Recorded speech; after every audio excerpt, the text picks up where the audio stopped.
La tarde caía sobre Colonia Estrella con ese calor húmedo típico de septiembre en Ciudad de México. Las calles angostas del barrio resonaban con los gritos de los vendedores ambulantes, el ladrido de perros callejeros y el ruido constante del tráfico que nunca cesaba completamente, ni siquiera en aquella zona alejada del centro.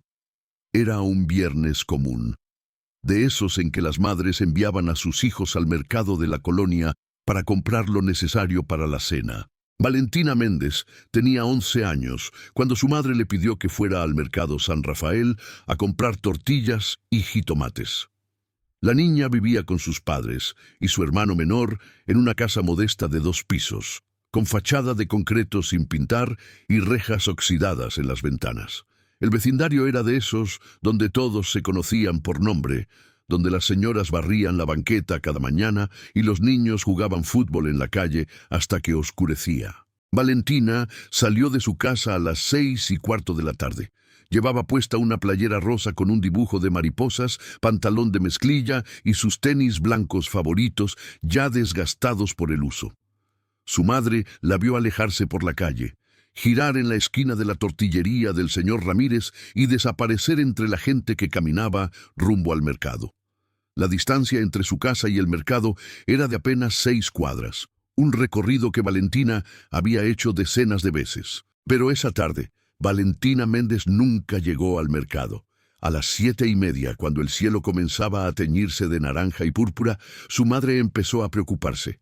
Llamó al celular que le había dado a su hija, pero nadie contestó. Salió a la calle a buscarla, preguntando a los vecinos si la habían visto. Algunos recordaban haberla visto pasar, pero nadie sabía exactamente hacia dónde había ido después. Para las 8 de la noche, la angustia se había convertido en pánico. El padre de Valentina, Roberto Méndez, un hombre de complexión robusta que trabajaba como albañil, recorrió cada calle del barrio gritando el nombre de su hija. Los vecinos se sumaron a la búsqueda. Grupos de personas con linternas revisaron los lotes baldíos, los callejones oscuros, los edificios abandonados. La policía fue notificada y llegó cerca de las 9, tomando declaraciones y revisando las últimas ubicaciones conocidas de la niña. Las primeras horas fueron caóticas. Los agentes interrogaron a familiares, amigos, vecinos, maestros, revisaron las cámaras de seguridad de las pocas tiendas que las tenían, pero la calidad de las imágenes era tan pobre que apenas se distinguían siluetas borrosas.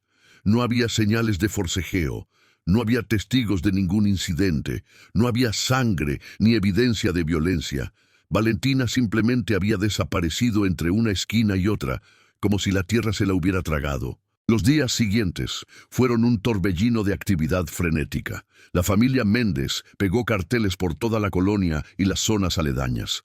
El rostro sonriente de Valentina miraba desde postes de luz, paredes de comercios y parabrisas de automóviles.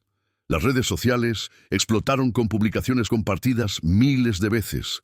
Voluntarios organizaron búsquedas en terrenos baldíos, canales de aguas negras y zonas boscosas en las afueras de la ciudad. La casa de los Méndez se convirtió en un centro de operaciones improvisado. Familiares y amigos llegaban con comida, ofrecían apoyo, compartían teorías. La madre de Valentina, Carmen, dejó de dormir. Se quedaba despierta toda la noche esperando una llamada, un mensaje, cualquier señal de que su hija estaba viva. Sus ojos se hundieron en cuencas oscuras, su piel adquirió un tono grisáceo. El hermano menor de Valentina, de apenas 7 años, dejó de hablar casi por completo. Pero conforme pasaban las semanas, la búsqueda perdió intensidad. Los voluntarios regresaron a sus vidas. Las publicaciones en redes sociales fueron siendo enterradas por nuevo contenido. Los agentes asignados al caso comenzaron a espaciar sus visitas. La verdad incómoda era que, sin evidencia física, sin testigos confiables, sin pistas concretas, el caso se estaba enfriando rápidamente. Surgieron rumores.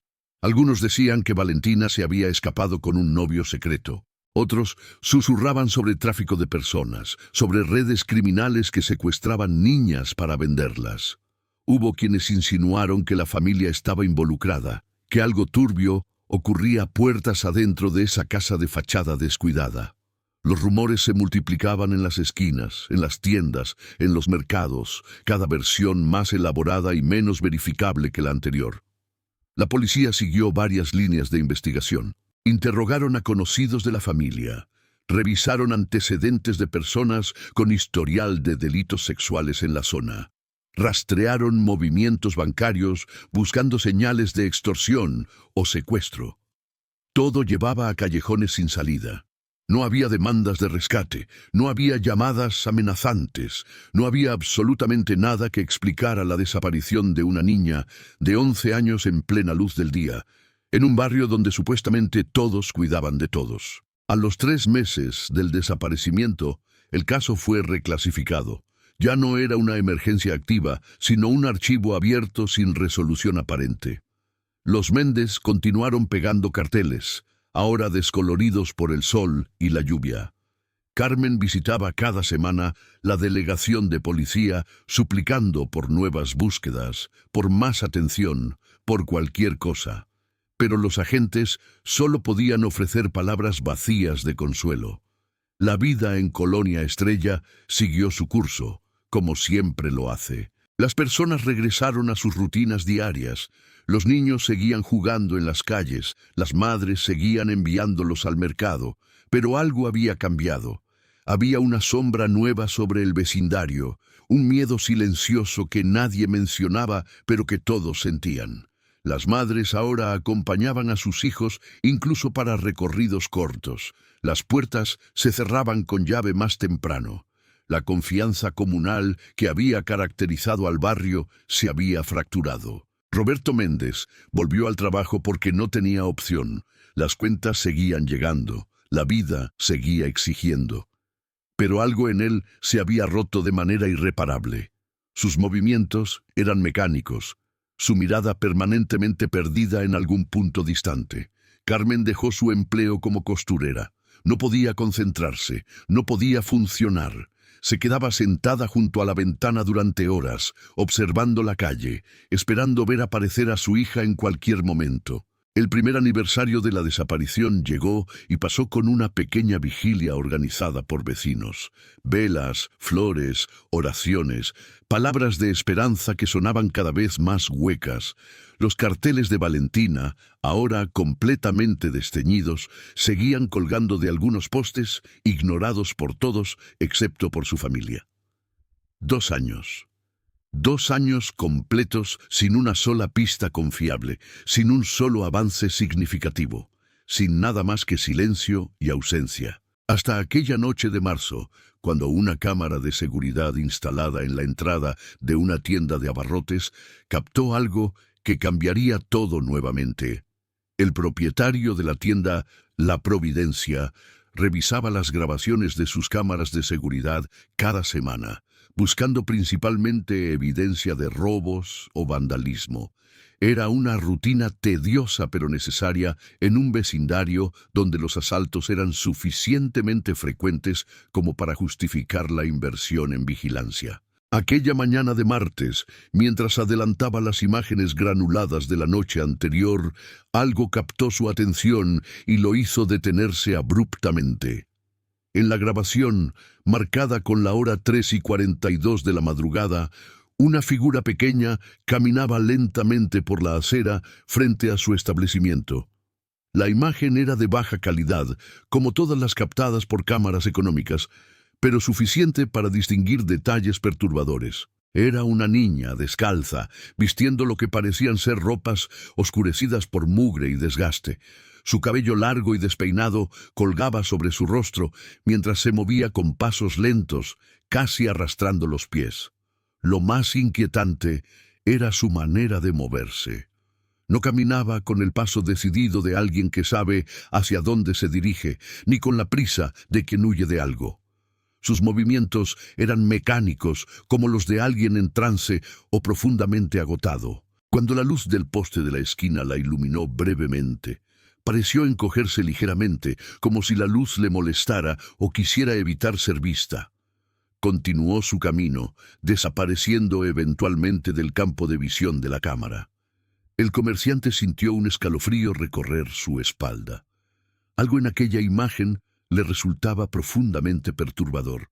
No era solo una niña vagando de madrugada, algo que lamentablemente no era completamente inusual en aquella zona. Era la forma en que se movía, la ausencia total de urgencia o emoción visible. Y había algo más, algo que no podía identificar claramente, pero que lo hizo rebobinar la grabación y verla nuevamente. En la segunda reproducción lo vio. Cuando la luz del poste iluminó brevemente el rostro de la niña, hubo un destello de reconocimiento en su mente. Aquel perfil, aquellas proporciones, le recordaban a alguien. Buscó entre los archivos de su celular, entre las miles de publicaciones que había visto circular en redes sociales durante los últimos 2 años. Cuando encontró lo que buscaba, sintió que el aire abandonaba sus pulmones. Era Valentina Méndez, o al menos se parecía muchísimo a ella. El comerciante llamó inmediatamente a la policía. Los agentes llegaron en menos de 1 hora, algo inusual dada la típica lentitud de respuesta en la zona. Revisaron la grabación una y otra vez, comparándola con fotografías de Valentina. La calidad de la imagen hacía imposible una identificación definitiva, pero las similitudes eran suficientemente significativas como para reabrir el caso oficialmente. La noticia llegó a la familia Méndez como un vendaval. Carmen recibió la llamada del detective que había manejado originalmente la investigación. Sus palabras fueron cautelosas, cuidadosamente elegidas para no generar falsas esperanzas, pero para Carmen fue como si el mundo hubiera comenzado a girar nuevamente después de 2 años de estar suspendido en el tiempo. Los agentes llevaron copias de la grabación a la casa de los Méndez. La familia se reunió alrededor de una laptop, observando la pantalla con una mezcla de esperanza desesperada y terror. Cuando la figura apareció en el video, Carmen dejó escapar un sollozo que había estado conteniendo durante 2 años. Roberto apretó los puños hasta que sus nudillos se pusieron blancos. No podían estar completamente seguros. La imagen era demasiado borrosa, pero había algo en la manera en que la niña se movía, en su estatura, en la forma de su cuerpo, que resonaba con sus recuerdos. La investigación se reinició con una urgencia renovada. Si realmente era Valentina, significaba que había estado viva todo este tiempo. ¿Dónde? ¿Con quién? ¿Por qué había aparecido ahora, vagando sola de madrugada? Y lo más importante, ¿dónde estaba ahora? Los agentes revisaron todas las cámaras de seguridad en un radio de 2 kilómetros alrededor de la Providencia. La mayoría de los establecimientos no tenían sistemas de vigilancia, y los que los tenían generalmente grababan sobre las mismas cintas después de unos días, eliminando automáticamente evidencia potencialmente valiosa. Solo encontraron 2 grabaciones adicionales, ambas de tan mala calidad que apenas mostraban una sombra indistinta moviéndose en la distancia. Pero las grabaciones revelaron algo importante. La niña se estaba moviendo en una dirección específica. No vagaba sin rumbo. Había un patrón en su camino. Los investigadores trazaron la ruta en un mapa, siguiendo las apariciones documentadas. La línea que formaba conducía hacia una zona semi-industrial en las afueras de Colonia Estrella, un área de bodegas abandonadas, talleres cerrados y lotes vacíos que habían visto mejores días décadas atrás. Equipos de búsqueda fueron desplegados a esa zona. Decenas de oficiales peinaron cada edificio abandonado, cada bodega vacía, cada recoveco donde alguien pudiera esconderse. Trajeron perros rastreadores, aunque sin un objeto con el olor reciente de Valentina, su efectividad era limitada. Las búsquedas continuaron durante 3 días completos, sin encontrar nada relevante. La frustración crecía. Si realmente era Valentina en aquella grabación, si realmente había regresado después de 2 años, ¿por qué no se había acercado a su casa? ¿Por qué vagaba sola de madrugada en lugar de buscar ayuda? Los psicólogos consultados por la policía ofrecieron posibles explicaciones: trauma extremo, síndrome de Estocolmo, miedo a represalias, desorientación mental. Pero todas eran especulaciones sin evidencia concreta que las respaldara. Los medios de comunicación captaron la historia. Los noticieros locales comenzaron a transmitir segmentos sobre el caso. mostrando la grabación borrosa junto a fotografías de Valentina de 2 años atrás. La historia se volvió viral nuevamente en redes sociales. Miles de personas compartieron la imagen, ofrecieron teorías, reportaron avistamientos. La mayoría de estos reportes resultaron ser casos de identidad equivocada o directamente fabricaciones, pero cada uno tenía que ser investigado, consumiendo recursos y tiempo valioso. Carmen y Roberto salían cada noche a recorrer las calles, distribuyendo nuevos carteles, con una imagen actualizada digitalmente de cómo podría verse Valentina ahora. Gritaban su nombre en esquinas vacías, preguntaban a cada persona que encontraban, buscaban en cada rincón oscuro. El vecindario, que había olvidado gradualmente el caso, volvió a sumergirse en él. Las conversaciones en las tiendas, en las esquinas, en los hogares, giraban alrededor de la misma pregunta. ¿Dónde había estado Valentina durante 2 años? Las teorías se multiplicaban. Algunos hablaban de secuestro, de cautiverio, de una red criminal que operaba en las sombras. Otros sugerían que la niña había huido voluntariamente y ahora intentaba regresar. Había quienes mencionaban tráfico de personas, explotación, horrores inimaginables. Cada teoría era más oscura que la anterior. Cada una pintaba un cuadro más sombrío de lo que podría haber ocurrido.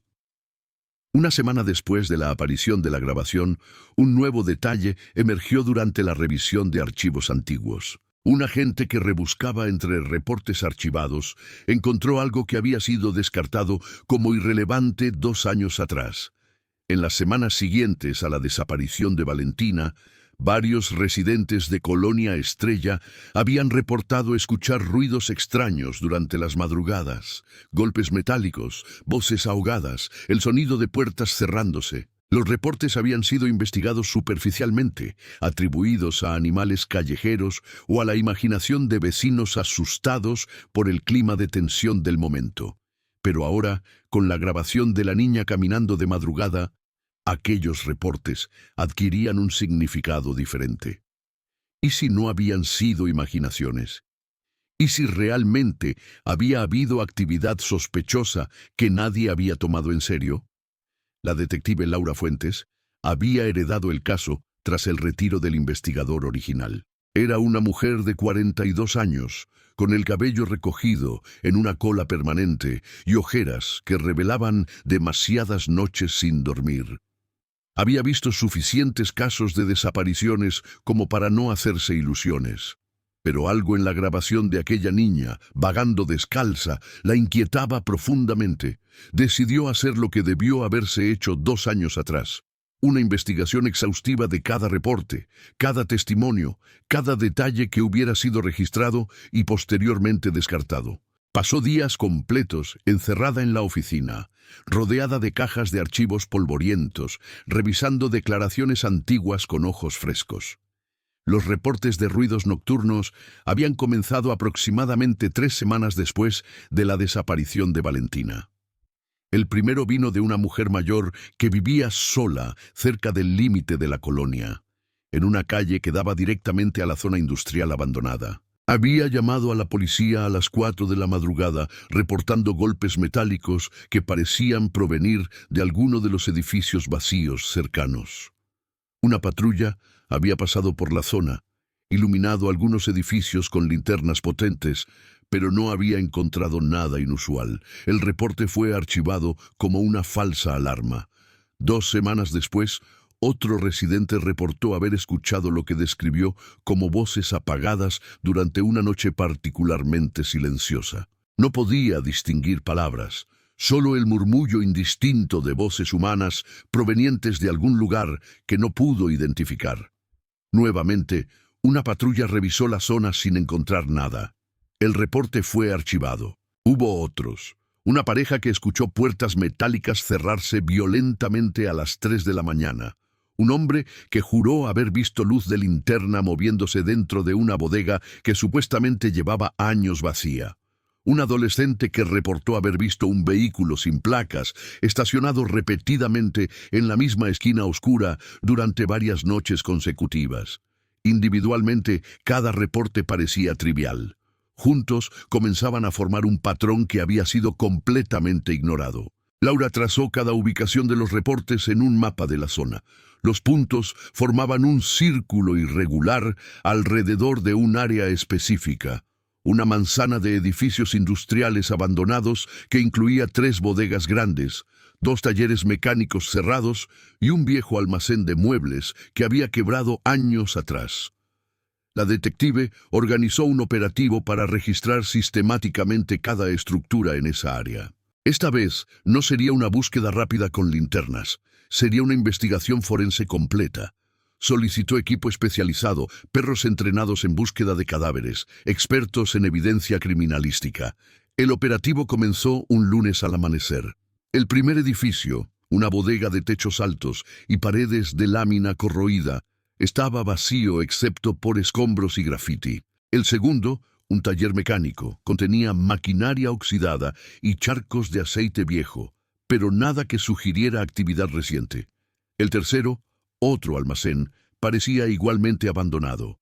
Los perros no reaccionaron a ningún olor significativo. Fue en el cuarto edificio donde encontraron algo. Se trataba de una bodega de 2 pisos con ventanas rotas y una puerta lateral cuyo candado había sido forzado recientemente. Las marcas en el metal eran relativamente nuevas, no tenían la oxidación característica de daños antiguos. El equipo entró con precaución. La planta baja estaba llena de cajas viejas y muebles rotos, pero en una esquina encontraron algo que hizo que Laura sintiera un escalofrío. Una pila de latas de comida vacías, todas de la misma marca económica, todas abiertas con el mismo tipo de abrelatas. Las latas no estaban oxidadas, habían sido usadas recientemente, quizás en los últimos meses. Al lado había botellas de agua vacías, envoltorios de galletas, evidencia clara de que alguien había estado ocupando aquel espacio. Subieron al segundo piso por una escalera metálica que crujía bajo su peso. Arriba, encontraron algo que transformó la investigación completamente, un espacio que claramente había sido habitado. Había colchonetas en el suelo, mantas sucias amontonadas en una esquina, más basura de comida y algo más perturbador, ropa de niña. Playeras pequeñas, pantalones, ropa interior, todo sucio y desgastado por el uso, amontonado en una caja de cartón. Los técnicos comenzaron inmediatamente a recolectar evidencia. Cada prenda fue fotografiada, catalogada, preparada para análisis forense. Laura observaba el espacio con una mezcla de horror profesional y furia contenida. Aquel lugar había sido una prisión. Alguien había mantenido a una niña, posiblemente a Valentina, en aquel espacio durante un periodo prolongado de tiempo. Pero había algo que no encajaba. Si ese lugar había sido usado como prisión, ¿dónde estaba el sistema de seguridad?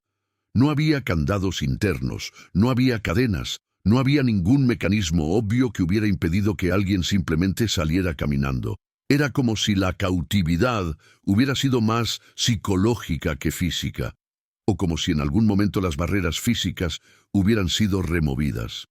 Los perros finalmente reaccionaron a un olor en una esquina específica del segundo piso.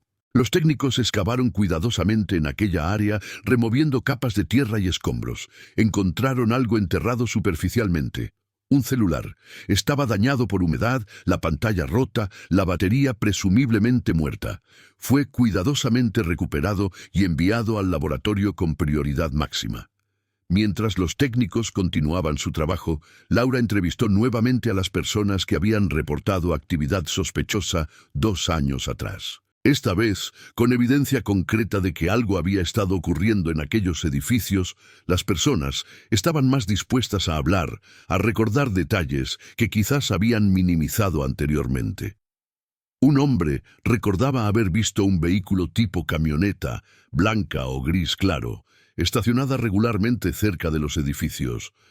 No había anotado las placas porque no le pareció particularmente relevante en ese momento. Una mujer mencionaba haber visto a un hombre de edad mediana, complexión normal, entrando ocasionalmente a la zona durante horarios extraños. No podía ofrecer más detalles. Nunca lo había observado de cerca. Los testimonios eran vagos, pero comenzaban a construir un perfil. Alguien había estado accediendo regularmente a aquellos edificios. Alguien había mantenido provisiones allí. Alguien había creado un espacio para mantener cautiva a una niña. El análisis forense de la ropa encontrada reveló ADN mezclado. Además del ADN de al menos 2 personas diferentes en las prendas, los análisis confirmaron que algunos de los cabellos encontrados coincidían con muestras de ADN de Valentina tomadas de su casa. Era la primera evidencia física concreta de que ella había estado en aquel lugar. El celular recuperado fue un desafío mayor. El daño por humedad había sido extenso, pero los técnicos especializados lograron extraer algunos datos de su memoria. El teléfono había pertenecido a Valentina. Su madre confirmó el número. Los registros mostraban que el dispositivo había dejado de funcionar aproximadamente una semana después de su desaparición, probablemente cuando la batería se agotó por completo y nunca fue recargada. Pero había algo más en la memoria del teléfono: mensajes de texto. La mayoría estaban corrompidos, ilegibles, pero los técnicos lograron recuperar fragmentos de una conversación que había ocurrido el mismo día de la desaparición. Los mensajes eran con un número que no estaba registrado en los contactos de Valentina. La conversación era breve, común, aparentemente inocente. Alguien preguntaba si ella podía encontrarse después de ir al mercado. Valentina había respondido afirmativamente. El número fue rastreado. Había pertenecido a un teléfono prepagado comprado con efectivo 2 meses antes de la desaparición y dado de baja pocas semanas después. No había forma de rastrear al comprador. Era una táctica clásica de depredadores: usar comunicación desechable, imposible de rastrear. Laura sintió cómo las piezas comenzaban a encajar, formando una imagen terrible. Valentina no había sido víctima de un secuestro aleatorio. Había sido contactada, manipulada, atraída. Alguien había ganado su confianza durante semanas o meses, preparando el terreno. El día de su desaparición, ella había ido voluntariamente a encontrarse con aquella persona, sin sospechar nada. Con la evidencia física encontrada en la bodega, la investigación adquirió una nueva dirección. Laura Fuentes expandió el alcance del caso, solicitando información sobre desapariciones similares en colonias vecinas durante los últimos 5 años. Lo que descubrió la dejó helada. Había un patrón. Durante ese periodo, 6 niñas entre 9 y 13 años habían desaparecido en un radio de 15 kilómetros alrededor de Colonia Estrella. 2 habían sido encontradas semanas después, desorientadas pero físicamente ilesas, incapaces o no dispuestas a explicar dónde habían estado. Sus casos habían sido cerrados rápidamente, con informes vagos que hablaban de fugas voluntarias. 3 nunca fueron encontradas. Y ahora Valentina, la sexta, había reaparecido brevemente en una grabación antes de desvanecerse nuevamente. Laura solicitó los archivos completos de cada caso. Pasó noches enteras comparando detalles, buscando conexiones. Las similitudes eran perturbadoras. En cada caso, las niñas habían desaparecido durante trayectos cortos y rutinarios en sus propios vecindarios. En cada caso, no había evidencia de forcejeo o violencia. En varios casos, vecinos reportaron haber visto a las niñas hablando con alguien poco antes de desaparecer, pero las descripciones del individuo eran tan vagas que resultaban inútiles. Las 2 niñas que habían sido encontradas presentaban comportamientos similares: retraimiento extremo, rechazo a hablar sobre lo ocurrido, pesadillas constantes. Los psicólogos que las evaluaron reportaron signos de trauma profundo, pero sin evidencia física de abuso sexual. Era como si hubieran sido sometidas a algún tipo de condicionamiento psicológico, manipulación sistemática que dejaba cicatrices invisibles.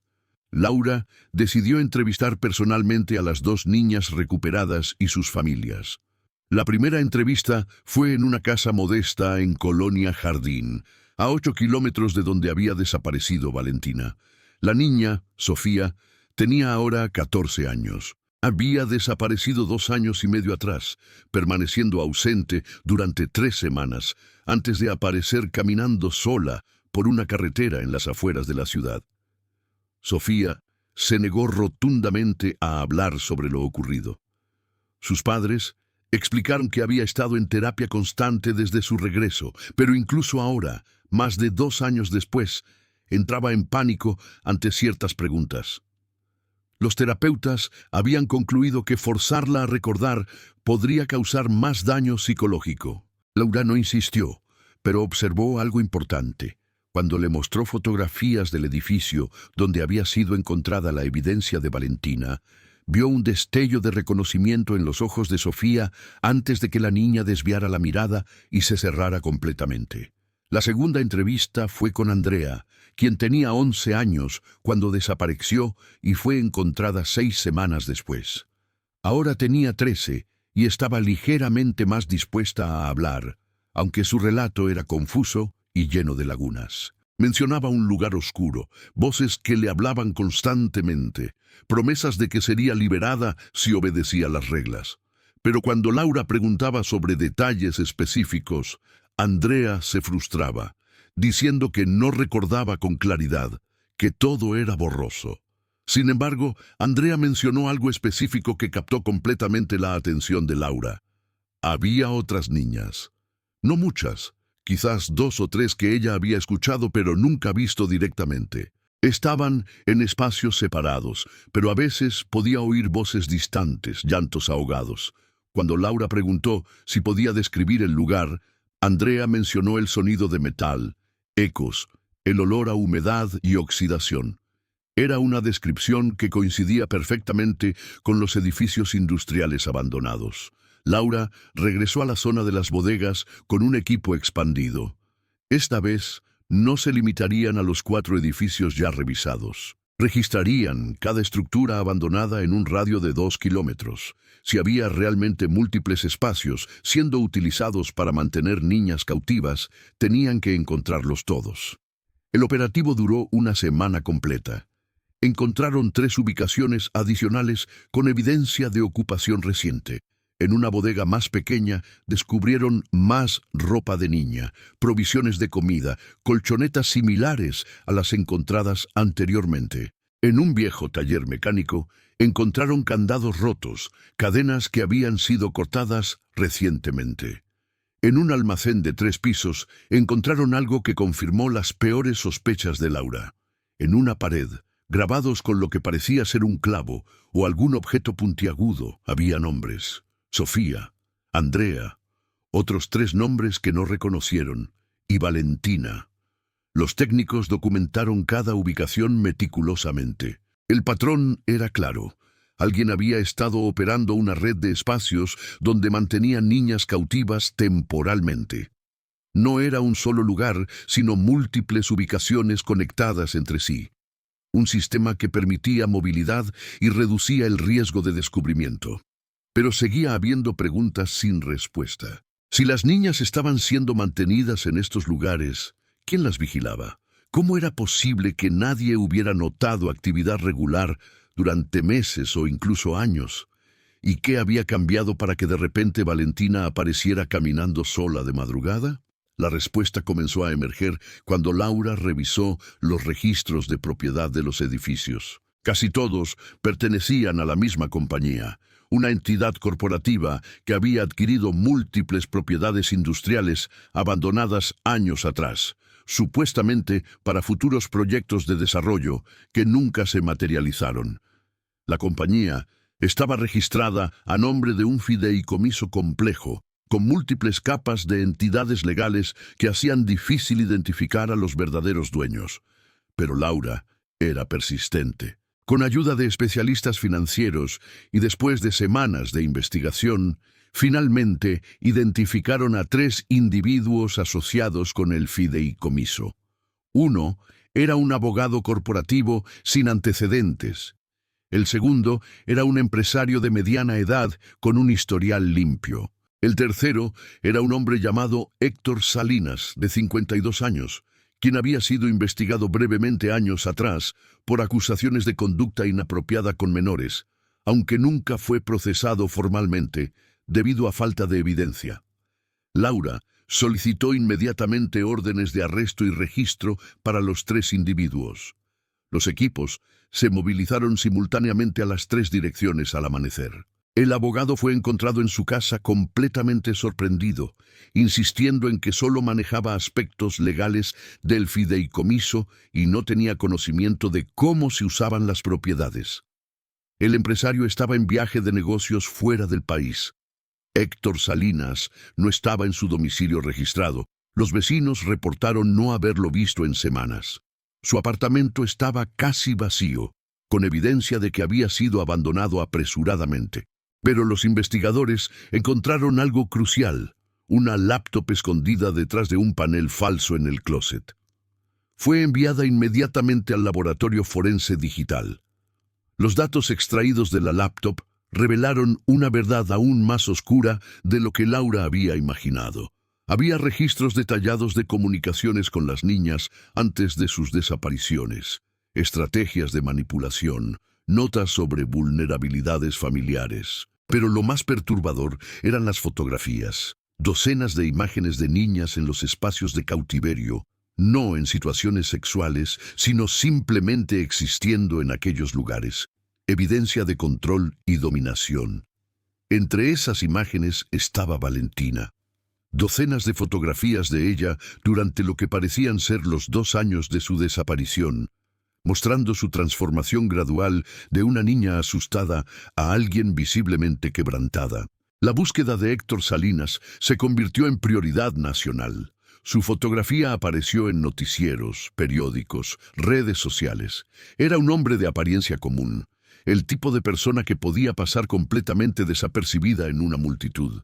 Pero ahora su rostro era conocido por millones. Mientras tanto, Laura continuaba trabajando otro ángulo. Valentina había sido vista en la grabación caminando en una dirección específica. Si había logrado escapar o había sido liberada, tenía que haber una razón. Algo había cambiado en la dinámica de su cautiverio. Quizás el descubrimiento inminente había forzado a Salinas a abandonar sus operaciones apresuradamente, liberando a sus cautivas antes de huir. Laura organizó búsquedas nocturnas, replicando las condiciones de la grabación.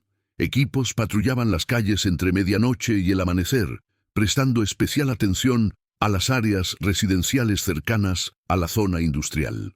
Los vecinos fueron instruidos a reportar cualquier actividad inusual, cualquier niña que pareciera desorientada o en problemas.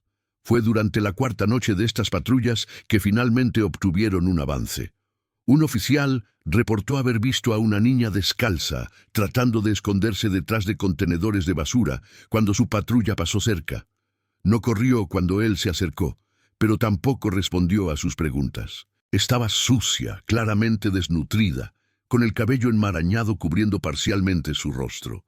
Cuando le preguntó su nombre, la niña susurró una sola palabra: Valentina.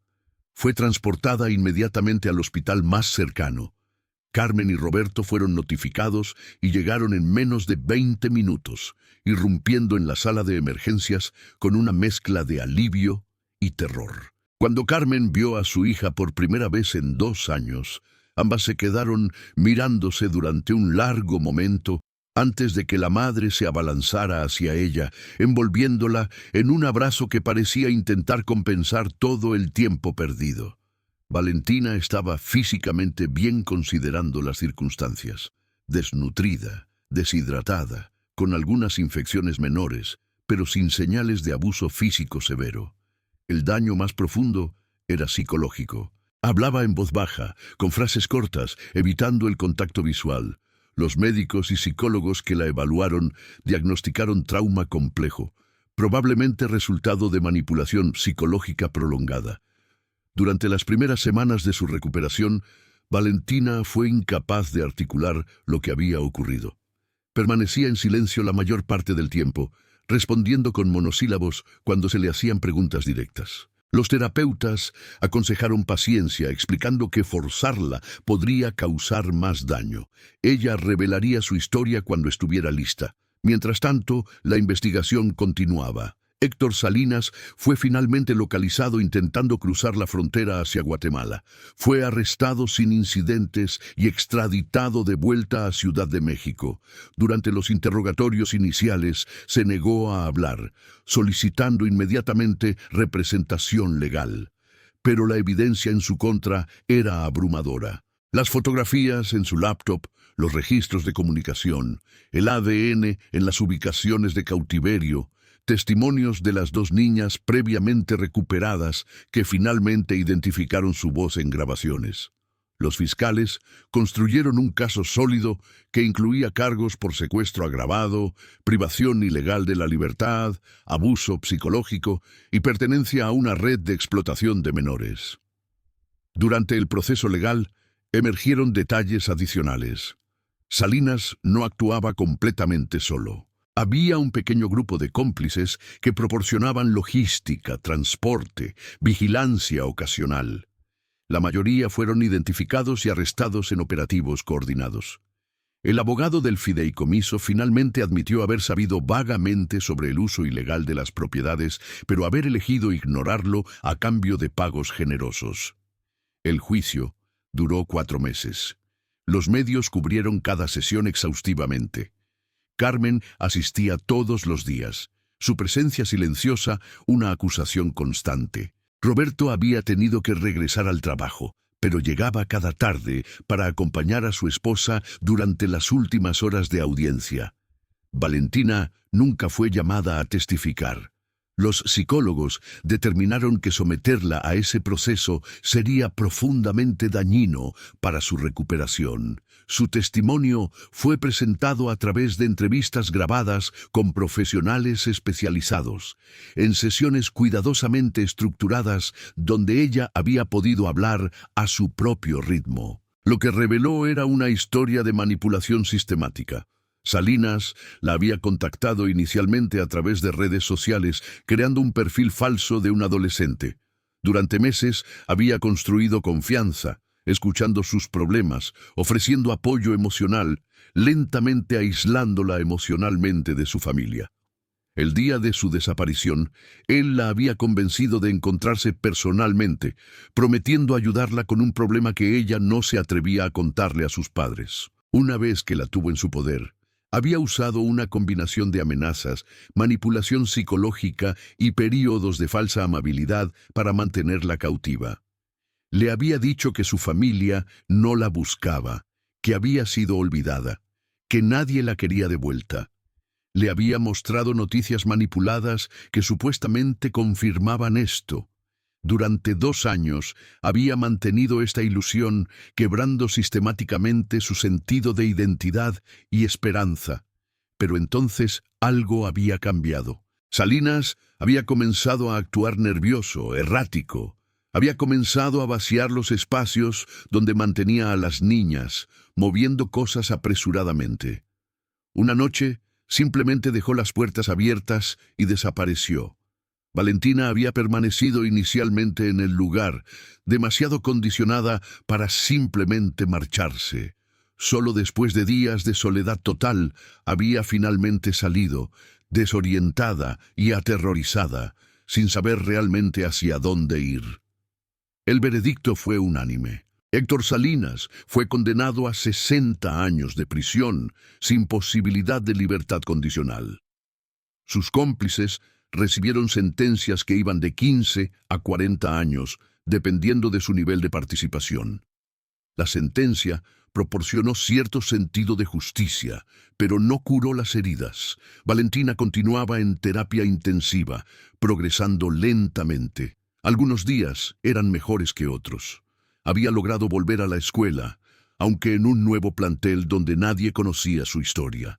Había comenzado a sonreír ocasionalmente, a interactuar con otros niños cautelosamente. Carmen dejó su puesto junto a la ventana, aunque todavía se despertaba algunas noches para verificar que Valentina estuviera realmente en su cama. Roberto había comenzado a hablar nuevamente con naturalidad, aunque su risa nunca recuperó completamente su tono anterior. El hermano menor de Valentina, ahora de 9 años, trataba de relacionarse con una hermana que era simultáneamente familiar y extraña.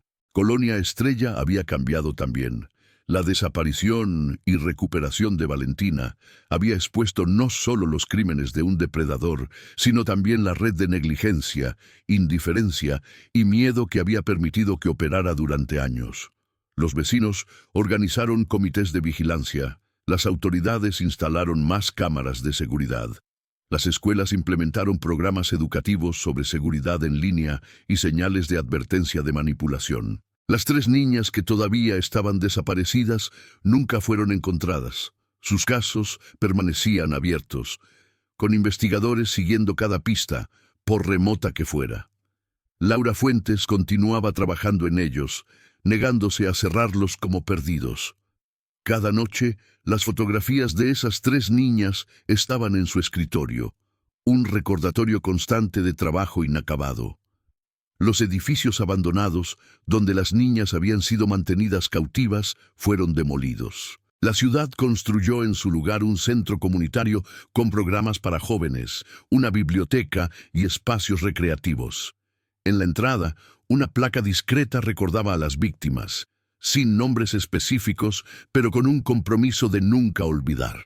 La historia de Valentina Méndez se convirtió en un caso que cambió protocolos policiales en todo el país. Las autoridades implementaron nuevos sistemas para investigar desapariciones de menores, prestando especial atención a patrones que previamente habían sido ignorados. Se crearon unidades especializadas para rastrear actividad en línea dirigida a menores. Los reportes de actividad sospechosa ya no eran descartados automáticamente, sino investigados sistemáticamente. Para Valentina, la recuperación era un proceso continuo sin línea de meta clara. Algunos traumas nunca sanan completamente. Solo se aprende a vivir con ellos, pero rodeada de una familia que nunca dejó de buscarla, apoyada por profesionales dedicados y en una comunidad que había aprendido dolorosas lecciones. Tenía algo que le había sido arrebatado durante 2 años. Tenía esperanza. En las noches tranquilas, cuando Carmen observaba a su hija dormir, recordaba aquella imagen granulada de una niña descalza caminando sola en la oscuridad. Esa imagen la perseguiría siempre, un recordatorio de lo cerca que había estado de perder a Valentina para siempre. Pero ahora, viéndola respirar pacíficamente en su propia cama, rodeada de sus cosas, segura en su hogar, Carmen sentía algo que había olvidado durante 2 años interminables. Sentía gratitud por los pequeños milagros de la vida cotidiana. La historia de Valentina no tuvo un final completamente feliz, porque algunas heridas son demasiado profundas para sanar sin dejar cicatrices. Pero tuvo un final donde la esperanza prevaleció sobre la oscuridad, donde la persistencia venció a la indiferencia y donde una niña que había sido robada de su vida finalmente encontró el camino de regreso a casa.